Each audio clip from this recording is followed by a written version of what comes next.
உறவுகள் அனைவருக்கும் அன்பான வணக்கங்கள். இன்றைக்கான ஐயனார் துணை ப்ரெடிக்ஷனுக்குள்ளே போகிறதுக்கு முன்னாடி வந்திருக்க ப்ரொமோவை வச்சு யாரும் தயவு செஞ்சு குழப்பிக்க வேணாம். ஏன்னா சந்தாவுக்கும் சேரனுக்கும் வந்துட்டு அப்போது அவங்க அப்பா வந்துட்டு நான் உனக்கு எப்போயுமே கொடுக்க மாட்டேன், நான் சும்மா சொன்னேன் அப்படின்னு சொல்லிட்டு சந்தாவை கூட்டிகிட்டு போயிடுறதுனால அப்போ கார்த்திகாவும் இந்த சைடு கலங்கி போய் நிற்கிறதுனால வாழ்க்கை சரியில்லை, அவங்க டிவோர்ஸ் கேட்டிருக்காங்க அப்படிங்கிற பட்சத்தில் அப்போ சந்தாவுக்கும் கார்த்திகாவுக்கும் தான் இங்கே வந்துட்டு கல்யாணம் நடக்குமோ அப்படிங்கிற மாதிரியான குழப்பம் எதுவுமே வேண்டாம்.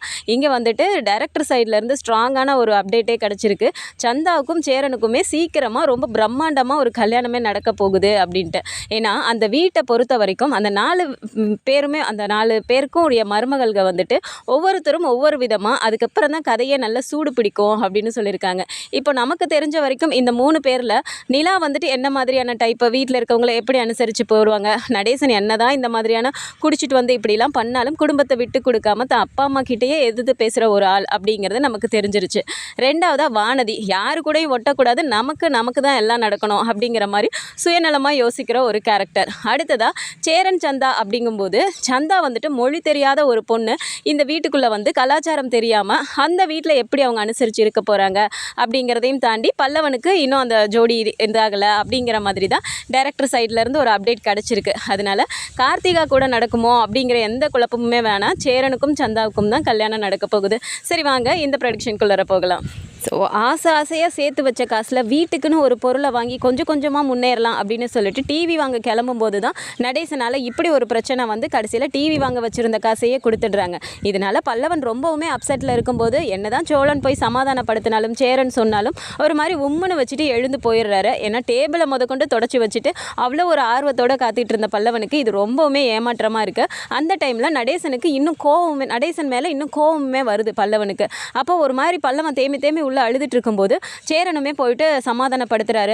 ஏன்னா இந்த ஆளால் நமக்கு ஒரு நல்லதுமே நடக்காதுன்னு எவ்வளோ ஆசாசியாக இருந்தேன் தெரியுமாண்ணே, எல்லார் வீட்லேயும் டிவி இருக்குது, நம்ம வீட்டுக்கும் டிவி வரப்போகுது, குடும்பமாக உட்காந்து பார்ப்போம், எல்லாருமே ஜாலியாக இருப்போன்னு எவ்வளோலாம் நான் கனவு கண்டேன் தெரியுமாண்ணே அப்படின்லாம் சொல்லும்போது எல்லாருக்குமே கஷ்டமாக இருக்குது. சரிடா இப்போ என்ன அடுத்த மாதம் வாங்கிடலாம்டா, கவலைப்படாத அப்படின்னு சொல்லிட்டு சமாதானப்படுத்தினாலும் சேரனுக்கு இந்த இடத்துல ரொம்பவுமே கோவம் வருது. ஸோ நடேசன் வந்துட்டு அன்னைக்கு அந்த இதெல்லாம் முடிஞ்சதுக்கப்புறம் மறுநாள் வந்துட்டு வராரு. ஸோ காலையில் எழுந்த உடனே போய் சேரன் பார்க்குறாரு, சீக்கிரமாகவே எழுந்து வெளியே போயிடுறாரு. அப்போவுமே நிலா பார்த்துட்டு எங்கண்ணே காணோம் அப்படிங்கிறாங்க. தெரியலப்பா, அவர் காலையிலே குடிக்க போயிருந்தாலும் போயிருப்பார், அவரை நினச்சலாம் நம்ம டென்ஷன் ஆகிக்க வேணாம், வரட்டும் வந்தோடனே வச்சுக்கிறேன் அப்படின்னு சொல்லிட்டு இவர் உள்ளே வந்துடுறாரு. ஸோ அதே மாதிரியே நடேசன் உள்ளே வந்த உடனே இப்போது சேரனுக்கு சரியான கோவமாக வருது. நில்லுங்கப்பா அப்படிங்கிறாங்க. என்னடா அப்படிங்கிறாரு. என்னடாவா, என்ன நினச்சிட்டு இருக்கீங்க நீங்கள், எங்கள் யாரையுமே நீங்கள் நிம்மதியாக வாழ விடக்கூடாது, ஒரு சந்தோஷமாகவே இருக்கக்கூடாது, கொஞ்சம் கூட முன்னேறி வரக்கூடாதுன்னு சொல்லிட்டு உங்கள் மனசில் நீங்கள் தெளிவாக இது பண்ணி வச்சுருக்கீங்கப்பா, அதனால தான் எதுவுமே பண்ண விடாமல் இப்படியெல்லாம் நீங்கள் பண்ணிகிட்ருக்கீங்க அப்படிங்கிறாங்க. டேய் உங்களை யாரோட காசை ரொம்ப வேகமாக தூக்கி நீட்ட சொன்னது, நான் தான் தர முடியாதுன்னு சொல்லி பேசிகிட்டு இருக்கேன்ல அப்படிங்கிறாங்க. பாண்டி உடனே இருந்துட்டு அந்தாலும் பார்த்தியா நான் எப்படி பேசிகிட்டு இருக்காருன்னு, அப்போது காசை கொடுக்கலன்னா வீட்டு வாசல்லே உட்காந்து அவங்களாம் அசிங்கப்படுத்திட்டு இருப்பாங்க, இப்படி உங்களை மாதிரிலாம் அவமானப்பட்டுட்டுலாம் எங்களால் வாழ முடியாது அப்படின்னு பாண்டியும் ஒரு சைடு பேசும்போது சேரன் சொல்லிடுறாரு.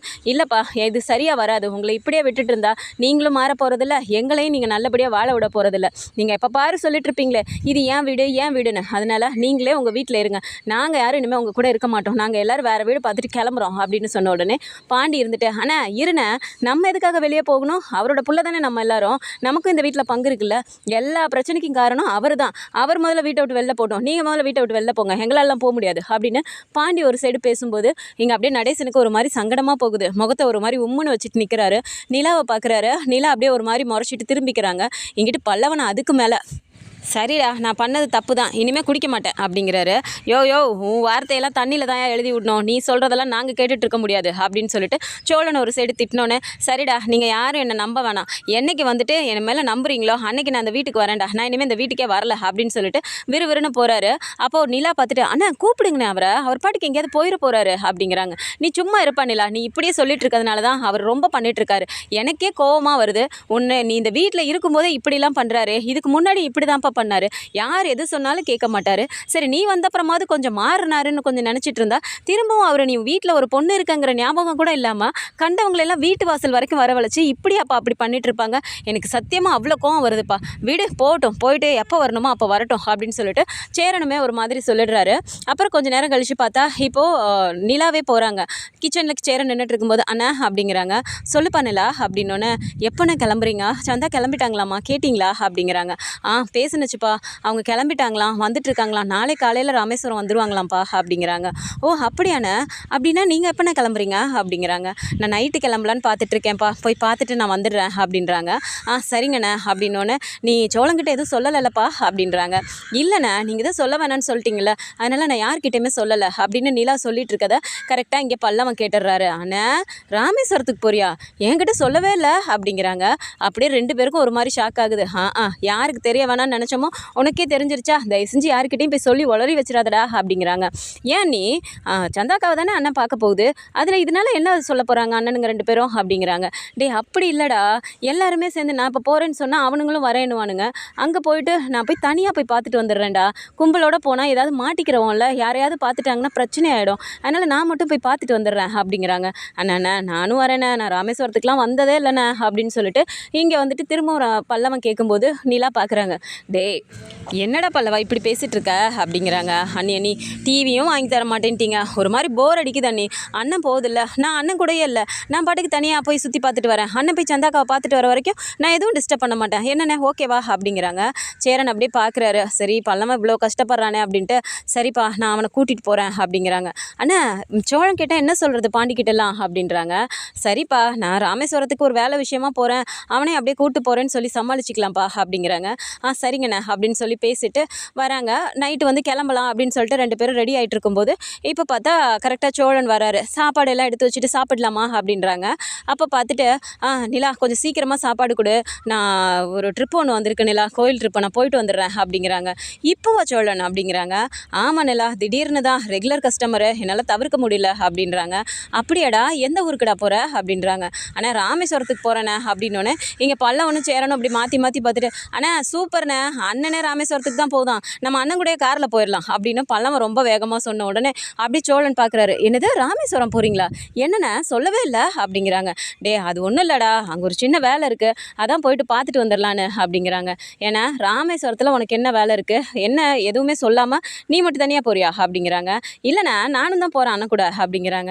இந்த பிளான் எல்லாம் எப்போ போட்டிங்க, என்கிட்ட சொல்லவே இல்லை, ஏன்னிலா உங்ககிட்ட அண்ணன் சொல்லிச்சா அப்படிங்கிறாங்க. என்கிட்ட அண்ணன் சொல்லாமல் இருப்பாரா, என்கிட்ட சொல்லிட்டாரு சோழன் அப்படிங்கிறாங்க. ஓ அப்படின்னா நீங்கள் எல்லோரும் சேர்ந்து முடிவு எடுத்துகிட்டு தான் உட்காந்துருக்கீங்க, சரி அப்போ கோயிலுக்கு தானே போகிறோம், 2 பேர் தான் வராங்க, அப்போ எல்லாருமே போகலாமா அப்படிங்கிறாங்க. நிலா டக்குன்னு பார்த்துட்டு சோழன் அதெல்லாம் வேணாம், நம்ம எல்லோரும் இன்னொரு நாள் போகலாம், கஸ்டமர்லாம் வரும்போது எல்லாருமே இப்படி குடும்பத்தோடு போகிறதெல்லாம் நல்லா இருக்காது அப்படிங்கிறாங்க. என்ன நிலா, இடம் இருக்குல்ல பார்த்துக்கலாம் அப்படிங்கிறாங்க. இல்லை சோழன் வேண்டாம் அப்படின்னோடனே, நீ ஒன்று சொல்லி குடும்பத்தோடு போகணும் அப்படின்னு ஹனிமூனுக்கே எல்லாத்தையும் கூட்டிகிட்டு வருவேன், ஒரு கோவிலுக்கு எல்லாரும் போகலான்னு கேட்டால் அதுக்கு நீ வரமாட்டேன்னு சொல்லுவேன், என்ன நிலா நீ பண்ணுறது அப்படிங்கிறாங்க. சோழன் நான் ஏதாவது சொன்னேன்னா காரணம் இருக்கும்னு தெரியும்ல, தயவு செஞ்சு புரிஞ்சுக்கோங்க அப்படிங்கிறாங்க. சரி என்னமோ சொல்கிறப்போ அப்படின்னு சொல்லிட்டு, சரிண்ணா 10 மணிக்கு நம்ம கிளம்பலாம் போ அப்படின்னு சொல்லிட்டு இங்கே கஸ்டமர்கிட்டையும் பேசிடுறாரு. சரிண்ணா அவங்களும் ஓகே சொல்லிடுறாங்க. இப்போ சாப்பிட்டு 10 மணிக்கெலாம் இங்கேருந்து கிளம்பிடுறாங்க. சோழன் வந்துட்டு அப்படியே அவங்க கஸ்டமரையும் கூப்பிட்டுட்டு, சரிண்ணா நீ அப்படியே உன் வேலையை முடிச்சுட்டு வா, நானும் இங்கே கஸ்டமரெல்லாம் இங்கே சுற்றி காட்டிட்டு ரிட்டன் வரும்போது பிக்கப் பண்ண முடிஞ்சால் பிக்கப் பண்ணிக்கிறேன், இல்லைன்னா நீங்கள் பஸ்ஸில் வந்துருங்க அப்படின்னு சொல்லிட்டு இங்கே சோழனுமே இறக்கி விட்டுறாரு. ஸோ அங்கே போனதுமே இங்கே சந்தாக்கு கால் பண்ணும்போது சந்தா அப்போதைக்கு கால் எடுக்க முடியல, அப்புறமா திரும்பவும் கூப்பிடுறாங்க. அப்போ பல்லவன் பார்த்துட்டு, அண்ணா சந்தாக்கா தானே கூப்பிடுறாங்க அப்படின்னோடனே, இந்த பேசுகிறேன்டா அப்படின்ட்டு, சந்தா எங்கேப்பா இருக்கீங்க வந்துட்டிங்களா அப்படிங்கிறாங்க. நாங்கள் கோவிலில் இருக்கோம் அப்படின்றாங்க. சந்தா நான் கோவிலில் தான்ப்பா நானும் இருக்கேன் அப்படின்றாங்க. ஐயோ என்னாலலாம் இப்போ வந்து பார்க்கவே முடியாது, நீங்கள் எதுக்கு வந்தீங்க, நான் தான் அப்போவே சொன்னல அப்படிங்கிறாங்க. இருக்கட்டும்ப்பா நீ எங்கே வருவன்னு மட்டும் சொல்லு, நீ எனக்கு மெசேஜ் பண்ணுப்பா, நான் அங்கே வந்து உன்னை பார்த்துட்டு போகிறேன் அப்படின்றாங்க. ஸோ நாள் ஃபுல்லாக அங்கே இங்கே போகிற இடத்துலலாம் பார்த்தா எல்லாருமே கும்பலாக இருக்கும்போது இவங்களெல்லாம் தனியாகவே பேச முடியல. ஆனால் சந்தாவை பார்த்துடுறாரு, சந்தாவும் சேரனை பார்த்துடுறாங்க. ஆனால் இவங்களுக்கு தெரியாமல் ஒளிஞ்சு இவங்களும் இருந்துகிட்டு இருக்கும்போது ஒரு வழியாக நைட்டில் வந்துட்டு சரி நம்ம பேசலாம் அப்படின்னு சொல்லிட்டு ஒரு கோவிலில் வந்துட்டு நீங்கள் அங்கே வெயிட் பண்ணுங்கள் நான் வந்துடுறேன் அப்படின்னு சொல்லிட்டு இப்போ சந்தா வந்துட்டு அங்கே கோவிலில் இருக்கும்போது நான் பாத்ரூம் போகணும் அப்படிங்கிறாங்க. இங்கே கோவிலில் எங்கே இருக்குன்னு தெரியலையே அப்படின்னு சொல்லும்போது இதோ நான் அங்கே விசாரிச்சுட்டு போகிறேன், இந்த கோவிலில் இருக்கான், அங்கே பேசிகிட்டு இருந்தாங்க அப்படின்னு சொல்லிட்டு சந்தா நேராக போயிடுறாங்க. அவங்க அப்பாவும் திரும்பி பார்த்துட்டு சரி சீக்கிரம் போயிட்டு வா அப்படிங்கிறாரு. சரிண்ணா சந்தாவும் பாத்ரூம் போகிறேன்னு சொல்லிட்டு நேராக சேரன் சொன்ன இடத்துக்கு வந்துடுறாங்க. இப்போ சேரனை பார்த்தோன்னே ரொம்பவுமே 2 பேருக்கும் எமோஷ்னல் ஆகுது. ஏன் சந்தா அழுகிற அப்படிங்கிறாங்க. இல்லை எனக்கு என் மாமா கூடயே கல்யாணம் பண்ணி வச்சுருவாங்களோன்னு பயமாக இருக்குது அப்படிங்கிறாங்க. நீ ஏன் சந்தா பயப்படுற, அதான் நான் இருக்கேன்ல, அதெல்லாம் ஒன்றும் ஆகாது அப்படின்னு சொல்லிட்டு, சரி ரொம்ப நேரம் பேசிகிட்டு இருக்க முடியாது, அப்பா கிட்ட நான் பாத்ரூம் போகிறேன்னு சொல்லிட்டு வந்தேன், நான் கிளம்புறேன் அப்படின்னு சொல்லிட்டு அங்கேருந்து கிளம்பி மேலே வராங்க. கரெக்டாக அவங்க அப்பா தேடிட்டே வந்துடுறாரு. இப்போ பார்த்தோன்னே அங்கே பல்லவன் நின்றுட்டு இருக்கதையும் பார்த்துடுறாரு. பல்லவனை வந்துட்டு ஆனால் பல்லவன் அங்கே போகாததுனால பல்லவன் யாருன்னு தெரியல. இங்கே என்னை தேடிட்டு வரும்போது பார்த்தா சந்தாவும் சேரனும் வரதை பார்த்த உடனே அவருக்கு அப்படியே ஒரு மாதிரி ஷாக் ஆகுது. சந்தா என்ன பண்ணிட்டுருக்க அப்படின்னா, நீ இவனை இங்கே வர சொன்னியா அப்படின்னு சொல்லிட்டு கேட்குறாரு. இல்லை அவராக தான் இங்கே வந்திருந்தாரு அப்படிங்கிறாங்க. அப்போ சேரன் பார்த்துட்டு, சார் ஏன் சார் கோவப்படுறீங்க, நீங்கள் தான் எனக்கு 6 மாதம் டைம் கொடுத்துருக்கீங்கல்ல சார், நான் அந்த நம்பிக்கையோடு தான் இருக்கேன் அப்படின்னு சொல்லிட்டு சேரனுமே சொல்கிறாரு. அதெல்லாம் கிடையாது, எந்த காலத்துலேயும் உனக்கு சந்தாவை நான் கல்யாணம் பண்ணி வைக்க மாட்டேன். அது நீ வீடு வரைக்கும் தேடி வந்துட்டியேன்னு அன்றைக்கி நான் சமாளிக்கிறதுக்காக சும்மா சொன்னேன். நீ 6 மாதத்தில் எப்போ சேர்க்கறது, எப்போ வந்து என் பொண்ணை கல்யாணம் பண்ணுறது, அதெல்லாம் எனக்கு நம்பிக்கை கிடையாது. நான் என் மச்சானுக்கு தான் கொடுப்பேன். அவனுக்கு இருக்க பண வசதிக்கு என் பொண்ணு அங்கே தான் சந்தோஷமாக இருப்பா, உனக்குலாம் கொடுக்க முடியாது அப்படின்னு சொல்கிறாரு. சார் நீங்கள் பணத்தை பார்க்குறீங்க சார், சந்தாவுக்கு பிடிச்சிருக்கான்னு பார்க்குறீங்களா அப்படிங்கிறாங்க. அதெல்லாம் என் பொண்ணை எப்படி வாழ வைக்கணும்னு எனக்கு தெரியும். இனிமேல் என் பொண்ணு பின்னாடி சுற்றினா உன்னை அவ்வளோதான், நான் போலீஸில் கம்ப்ளைண்ட் பண்ணிடுவேன் அப்படின்னு சொல்லிட்டு சந்தாவை வேகமாக பிடிச்சி கூட்டிகிட்டு போயிடுறாங்க. இங்கே பல்லவனும் போய் பார்த்துட்டு, என்னண்ணா இப்படி சொல்லிட்டு போகிறாரு, இவர் தான் அவங்க அப்பாவா அப்படிங்கிறாங்க. ஆமாண்டா அப்படின்னு இங்கே சேரனும் சொல்லிட்டு இருக்கும்போது ஒரு மாதிரி சோகத்திலே போய் ஒரு இடத்துல உட்காந்துட்டு இருக்காங்க. அந்த நேரம் பார்த்து கரெக்டாக நிலாவும் ஃபோன் பண்ணி கேட்கும்போது நடந்த விஷயத்தெல்லாம் சொல்லணும். இப்போது நிலாவுக்கே ஒரு மாதிரி ஆகுது. சரி பேசாமல் நம்ம இதை சோழன்கிட்ட சொல்லிடலாமா அப்படின்ட்டு சோழன்கிட்டே சொல்லிடுறாங்க. சோழன் எங்கே இருக்கீங்க அப்படின்னோடனே, நான் இந்த மாதிரி வேறு ஒரு கோவிலுக்கு வந்திருக்கேன் நிலா, அண்ணனை அங்கே இறக்கி விட்டு வந்துட்டேன், முடிஞ்சால் ரிட்டன் வரும்போது பிக்கப் பண்ணுறேன்னு சொல்லியிருக்கேன், இல்லைனா பஸ்ஸில் வர சொல்லிட்டேன் அப்படிங்கிறாரு. சோழன் ஒரு முக்கியமான விஷயம் உங்ககிட்ட சொல்லணும், அண்ணா இப்போது சந்தாவை பார்க்க தான் அங்கே வந்தாங்க அப்படிங்கிறாங்க. சந்தாவை பார்க்கவா, என்ன நிலா சொல்கிற அப்படின்னோடனே, ஆமாம் சந்தா அங்கே வரதா சொன்னதுனால எங்கே எல்லாருக்கும் தெரிஞ்சால் எல்லாரும் கிளம்பி வருவோன்னு சொல்லுவீங்களேன்னு சொல்லிட்டு தான் அண்ணா மட்டும் தனியாக போகிறேன்னு சொன்னாங்க. அப்புறம் பல்லவனும் ஒரு மாதிரி டவுனாக இருக்கேன்னு சொல்லிட்டு தான் அவனும் வரேன்னு சொன்னனால அவனை கூட்டிகிட்டு போனார். ஆனால் இங்கே அங்கே பிரச்சனை போல இருக்குது, அவங்க அப்பா இப்போது கடைசியில் கல்யாணமே பண்ணி வைக்க முடியாது, நான் சும்மா சொன்னேன்னு சொல்கிறாராம் சோழன் அப்படிங்கிறாங்க. பாத்தியா நிலா, நம்ம அவ்வளோ சொல்லியுமே அந்தாலும் இப்படி பண்ணியிருக்காருன்னா நம்ம அவங்க ஊருக்கு போனால் தானே பிரச்சனை, அவங்க நம்ம ஊருக்கு தானே வந்திருக்காங்க, விடு நிலா நான் பார்த்துக்கிறேன் அப்படிங்கிறாங்க. சோழன் எதுவும் பிரச்சனையெல்லாம் பண்ணிக்காதீங்க அப்படிங்கிறாங்க. நான் பார்த்துக்கிறேன் நிலா, நீ ஃபோனை வை, நீ டென்ஷன் ஆகாத அப்படின்னு சொல்லிட்டு இப்போ சொன்ன உடனே வீட்டில் வந்துட்டு பாண்டி பார்த்துட்டு, என்னங்க அப்படிங்கிறாங்க. இந்த மாதிரி விஷயம் அப்படின்னு சொன்ன உடனே பாண்டிக்கே ஒரு மாதிரி டென்ஷன் ஆகுது. பேசாமல் நானும் கிளம்பி போகவா அப்படிங்கிறாங்க. ஐயோ வேணாம் பாண்டி, நீங்களும் கிளம்பி போயிட்டீங்கன்னா நான் மட்டும் தனியாக இருக்கணுமே அப்படிங்கிறாங்க. அதுவும் வாஸ்தவம் தான், சரி விடுங்க, என்ன நம்ம ஃபோன் பண்ணி கேட்டுக்குவோம் அப்படின்னு சொல்லிட்டு இங்கே பேசிகிட்டு இருக்காங்க. ஸோ அங்கே பார்த்தா சோழன் வந்து சேரனுக்கு ஃபோன் பண்ணிட்டு, அண்ணா எங்கண்ணா இருக்க நீ அப்படிங்கிறாங்க. இங்கே தான்டா கோவில்கிட்ட தான் இருக்கேன் அப்படிங்கிறாங்க. ஆமாம் சந்தாவை பார்க்க தான் நீ போனியாங்க அப்படின்னோடனே, என்னடா நிலா உங்ககிட்ட சொல்லிருச்சா அப்படிங்கிறாங்க. ஏன்னா அந்த ஆள் என்னமோ உங்ககிட்ட பொண்ணெல்லாம் கொடுக்க முடியாதுன்னு சொல்லிட்டு போனாராம், அந்த ஆள் ஊருக்கு போனால் தானே நம்ம பயப்படணும், இது நம்ம ஊருண்ணே, பார்த்துக்கலாம் விடு, நீ அங்கேயே இரு, நான் இதை வந்துடுறேன் அப்படின்னு சொல்லிட்டு நேராக சேரன் இருக்கிற இடத்துக்கே சோழனும் வந்துடுறாரு. வந்துட்டு, அண்ணா சந்தா எங்கண்ணா இப்போ அப்படிங்கிறாங்க. அவங்க ஏதோ அங்கே ரூம் போட்டு தங்கியிருக்காங்களாண்டா, நாளைக்கு இன்னும் சுற்றி பார்த்துட்டு தான் போவாங்க போல இருக்குது, ஏதோ பரிகாரம் பண்ணுறதுக்காக வந்திருப்பாங்க போல் அப்படிங்கிறாங்க. நீ சந்தாவுக்கு ஃபோன் பண்ணனே அப்படிங்கிறாங்க. டே அப்படிலாம் டக்குன்னு பண்ணிட முடியாதுடா, கூட அவங்க அப்பா இருக்க போகிறாரு அப்படிங்கிறாங்க. நீ பண்ணனே ஃபஸ்ட்டு அப்படின்னு சொன்னோடனே சரிண்ணா ஃபோன் பண்ணுறாரு. இப்போ சந்தாவுமே ஒரு மாதிரி அழுதுகிட்டே ஃபோன் எடுக்கிறாங்க. சந்தா நீ ஓகேவாப்பா, எங்கேப்பா இருக்க, உங்கள் அப்பா இருக்காரா அப்படிங்கிறாங்க. இல்லை அவங்க வெளியில் நின்று பேசிகிட்டு இருக்காங்க, இப்போ உங்களை பார்த்துட்டாங்கல்ல, நீங்கள் வந்திருக்கீங்கன்னு சொல்லிட்டு உடனே கல்யாணத்தை பண்ணணுங்கிற மாதிரி எல்லோரும் பேசிகிட்டு இருக்காங்க அப்படின்னு சொல்லிட்டு இங்கே ஒரு சைடு சந்தா அழுக ஆரம்பிச்சோன்னே, ஆனால் என்னவாண்ணே அப்படிங்கிறாங்க. கல்யாணம் உடனே பண்ணணும்னு சொல்கிறாங்களாண்டா, சந்தா அழுகுதுடா அப்படிங்கிறாங்க. நீங்கள் கூட அப்படின்னு சொல்லிட்டு சோழன் வாங்கிட்டு இப்போ சந்தா கிட்ட பேசுகிறாரு. ஸோ அவர் சில விஷயங்கள்லாம் வந்து சந்தா கிட்ட சொன்ன உடனே சந்தா ஒரு நிமிஷம் யோசித்தாலும் அப்புறம் திரும்ப சரி அப்படின்னு சொல்லிடுறாங்க. சரி நான் சொல்கிற இடத்துக்கு அப்போ நீங்கள் வந்துருங்க அப்படின்னு சொல்லிட்டு இப்போது சோழனுமே வந்து சேரன் பல்லவனை கூட்டிகிட்டு நேராக அங்கே கோவில்கிட்ட போயிடுறாரு. இப்போ பார்த்தா அந்த ரூம்லேருந்து வருவாங்கன்னு பார்த்துட்டே இருந்தால் ஒரு மாதிரி மிட் நைட்டில் இப்போது சந்தா மட்டும் வெயிட் பண்ணி பார்த்துட்டு வெளியில் வராங்க. வெளியில் வந்ததுக்கப்புறமா இங்கே திரும்பவும் சேரனுக்கு ஃபோன் பண்ணோன்னே, நான் இங்கே தான்ப்பா நின்றுட்டுருக்கேன் அப்படின்னோடனே, எங்கே அப்படின்னு சொல்லி பார்த்தோன்னே இங்கேருந்து சோழனும் பார்த்துடுறாரு. ஆனால் அந்த பாருண்ணே அங்கே வராங்க அப்படின்னு சொல்லிட்டு நேராக போயிட்டு வேகமாக காரில் ஏற்றிட்டு கோவிலுக்கே போயிடுறாங்க. அங்கே போயிட்டு காலையில் நட திறந்தோடனே வேலையை நம்ம இங்கே கல்யாணத்தை பண்ணிவிட்டு நேராக நம்ம ஸ்டேஷனுக்கு போயிடுறோன்னே.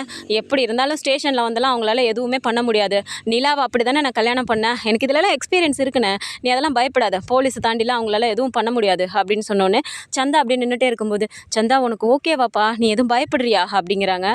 இல்லை எனக்கு அதெல்லாம் ஒன்றும் பிரச்சனை இல்லை, இப்போ இந்த வாட்டி என்னை இங்கேருந்து கூட்டிகிட்டு போயிட்டாங்கன்னா கண்டிப்பாக என்னை மாமா கல்யாணம் பண்ணி வச்சுருவாங்க, இப்போ உங்களை பார்த்ததுனால உடனே கல்யாணம் பண்ணணும்னு சொல்கிறாங்க அப்படின்னு இங்கே சந்தாவும் சொல்கிறதுனால மறுநாள் காலையில் ஆன உடனே 2 பேருக்கும் அங்கே கோவிலே வந்துட்டு சோழன் கல்யாணத்தை பண்ணிவிட்டு நேராக ஸ்டேஷனுக்கு கூட்டிகிட்டு போகிறாரு. அதே மாதிரி இங்கே ரூமில் காணோம் அப்படின்னோடனே இவங்களும் தேடிட்டு வந்துடுறாங்க. ஸோ கோவிலில் கல்யாணம் நடக்கிறத பார்த்த உடனேமே இங்கே பின்னாடி அவங்களும் காரில் போகிறத துரத்திக்கிட்டே போயிட்டு ஸ்டேஷனுக்குள்ளார அவங்க போய் ஒழிஞ்சிடுறாங்க. ஸோ ஸ்டேஷனுக்குள்ளார போயிட்டு நிலா சோழனுக்கு எப்படி கல்யாணம் நடந்ததோ அதே மாதிரி இப்போது அங்கே கல்யாணத்தை பண்ணிவிட்டு ஒன்றும் பிரிக்க முடியாதுன்னு போலீஸ் முன்னாடி சொல்லி அவங்கள அனுப்பி வச்சதுக்கப்புறம் சந்தாவும் எனக்கு இவர் கூட தான் வாழ பிடிச்சிருக்கு, எனக்கு அவர் கல்யாணம் பண்ணிக்க பிடிக்கல அப்படின்னு சொல்லும்போது போலீஸோட சப்போர்ட்டோட இங்கே கல்யாணம் முடிஞ்சதுக்கப்புறமா நேராக வீட்டுக்கு கூட்டிகிட்டு வந்துட்டு அங்கே நல்ல கிராண்டாக அரேஞ்ச் பண்ணி திரும்பவும் ஒரு ரிசப்ஷன் மாதிரி வச்சு அந்த மாதிரியான ஒரு ஃபங்க்ஷன் தான் சேரன் சந்தாக்கு நடக்க போகுது. இந்த மாதிரியான கதைக்களம் வந்தால் நல்லா இருக்கும்னு நினச்சிங்கன்னா மறக்காமல் நம்மளோட சேனலை சப்ஸ்கிரைப் பண்ணிக்கோங்க. அண்ட் வீடியோ பிடிச்சிருக்கு அப்படின்னா சின்னதாக லைக்கை மட்டும் கொடுத்துருங்க. தேங்க்ஸ் ஃபார் வாட்சிங்.